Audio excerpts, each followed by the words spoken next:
జయ శ్రీమన్నారాయణ. 1000 ఏళ్ల క్రితం ఈ సమాజాన్ని, మానవ సమాజాన్ని అంతటినీ కూడా బాగు చేయడం కోసం ఈ లోకంలోకి వచ్చిన మహనీయుడు భగవద్ రామానుజ ఆచార్య స్వామి.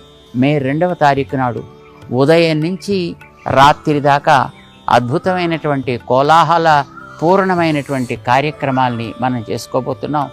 ఉదయం రామానుజుల వారికి అభిషేకంతో ఆరంభించి, రామానుజుల వారి వైభవం తెలిసినటువంటి దళితులు, దీనులుగా ఉండేటటువంటి ఎందరో వ్యక్తులు ఆ రామానుజుల వారి యొక్క వైభవాన్ని స్మరించి ఆనందంతో పులకించి ఆడిన కోలాటాలు, వారు చేసే భజనల యొక్క పోటీలతోటి వారందరికీ ఇక్కడ బహుమతి ప్రధాన కార్యక్రమం ఒకటి.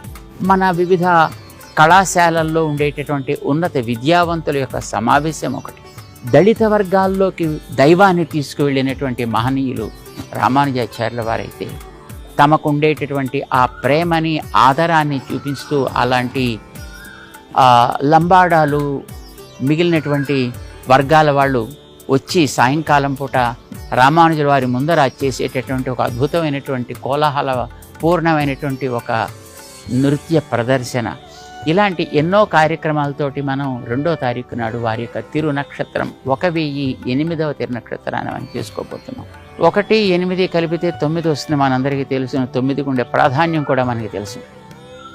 దాంట్లో ఉండేటువంటి ఒక గొప్పతనం ఏంటంటే, తనతోటి ఏ అంకె కలిసినా దానికి బ్రతుకునిచ్చి నేనేమైనా పర్వాలేదంటుంది. ఇది రామానుజుల వారి యొక్క లక్షణం.